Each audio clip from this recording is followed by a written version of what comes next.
The supply chain was breaking down before COVID. Now, of course, COVID made it worse, yes. And the war in Ukraine made it worse yet, yes. But this really started with Trump's trade war in 2018. So that, like I said, there's a thread that runs through all these things. So not to throw out my hands, I'm not going to do that. But when you ask me that, I'm thinking, well, you want to talk about China, Ukraine, supply chain, Biden, they're all a big deal. If in terms of tragedy, probably the war in Ukraine is the most important because it's highly, highly significant economically and strategically. But of course, it's a human tragedy going with it. If Chinese real estate implodes, okay, there's some hardship here and there, but it's not like people being killed or maimed or forced into refugee status. And that is part of what's going on in Ukraine. So that's probably the biggest single one, but I wouldn't miss the fact that all these things are going on at once.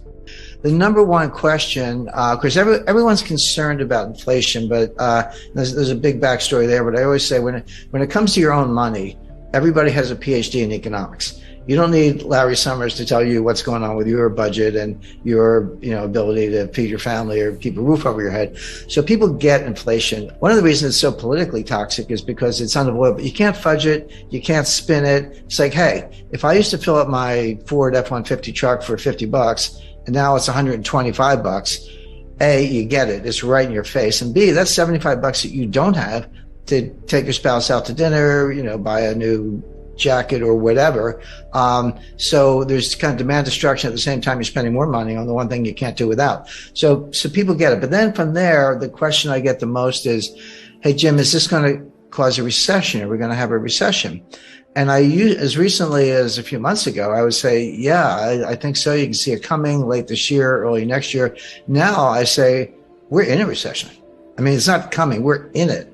And there's data. I never make statements like that, Brian, without supporting it. So the standard definition of a recession is 2 consecutive quarters of declining GDP. There are a few more bells and whistles having to do with unemployment and a few other things, but that's the rule of thumb. So based on that, and based on the best available estimate for a second quarter, likely to be accurate, we're in a recession today. Now, it's not severe, but that's like saying I'm in bed with pneumonia, but I'm not dying. Well, okay, but we're in a recession right now. There's a lot of whistling past the graveyard. I mean, the stock market, the buy the dips mentality hasn't gone away. It's still there. You got people like Jim Cramer yelling, buy Netflix or whatever. There's institutional support. There's momentum trading. Of course, 95% of the trading is by robots. So you got to reverse engineer the 27-year-olds from Bangladesh who don't get out much. They're the ones really writing these algorithms. Brilliant engineers, but you'd have to show them around Wall Street. So all that's going on. So we haven't really seen the market collapse, stock market collapse that I would expect in association with a severe recession has not happened yet. This is just going to play out. It'll get worse as the year goes on. All right. So you're expecting a major correction in stock markets on the back of a recession. I'm not alone. I mean that is my expectation. I have my own models and I look at it closely. But if you listen to Michael Burry, Jeremy Grantham, Charlie Munger, these people have been around and they run hundreds of billions, and they're saying the same thing. So, so every now and then someone will throw some statistic at me, and I go, "How long is your time series?" And I go, "Oh, we took it back 5 years." I was like, talk to me if you've done it for 100 years, because that's a little more meaningful. But Jeremy Grantham actually did do a 100-year time series and looked at bubbles all over the world, 1929 US, 1989 Japan, 2000 dot-com stocks, and many others. And he said he's never seen anything like it. It's a triple greatest bubble of all time times 3 in the sense that it's real estate, stocks, and other asset classes. So I do. That is my view, but it's shared by a number of other analysts. And that would mean like S&P coming off another 20-30%. And again, you have to remind people. 1929, everyone's like, 18th or 19th. It was late October 1929. The stock market fell 22% in 2 days. It wasn't one day. It was like 12% one day, 11% the next day. So 23% over 2 days. But that wasn't the crash. That was the beginning of the crash. This Dow Jones fell 82% from top to bottom. Now, it took 3 years. It bottomed in June 1932, started in October 1929, so not quite 3 years.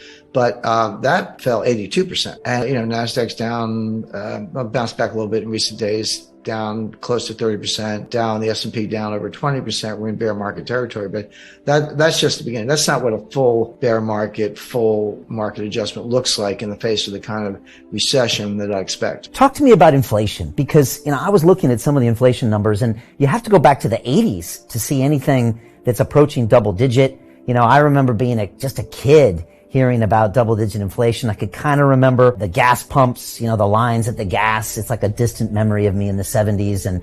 But how do you talk to, younger people these days about what inflation is or it means? Because I don't think people really grasp what it actually means to your savings or to the economy in even a medium term. Well, that's exactly right, Brian. And if you're a little younger than I am, but I lived through it. I started my career in banking in 1976, and I remember my wife and I used to kid each other. She was in advertising, I was in banking, and the inflation was so bad, you'd get a raise every 4 or 5 months, and you didn't have to ask. They would just give it to you because they knew that you were going to quit if they didn't keep up.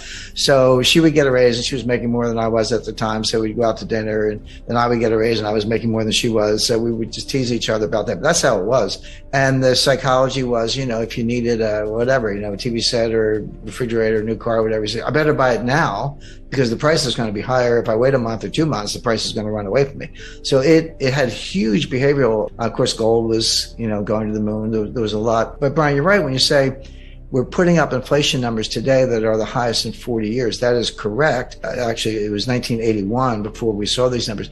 But I remind people, the inflation in 1981 was the end of a 10-year period of inflation. It wasn't the beginning. You say, that's some inflation. Yeah, we did. But it had started. In some ways, it started in 1968, and it really took off in 1974, 75. So 81, these numbers, that was when Volcker finally got it under control. But you go back to 80, 70, between 77 and 81, so that 5-year period, the dollar lost 50% of its purchasing power in that 5-year stretch. So you were putting up numbers, 10%, 11%, 13% and higher year after year. Yeah, 1981, it was 9 or 10, which is what they're comparing it to today. But that was on the downslope. It had been higher than that in 77, 78, and 79. So the question is this the beginning of an inflationary surge where it's going to get even worse and it is going to last 5 years? Or is it different than that? But keep that in mind, because the 40-year comparison, it is correct, but that was the tail end of an even worse episode. There is this comparison to the 70s. By the way, I think the situation we're in today is very different from the 1970s, and I'll explain why. In the 70s, it was triggered from the supply side with first the Arab oil embargo in 1973 as a result of the 1973 Arab-Israeli war, and then the price tripled, but it went from $2 to $6. Okay.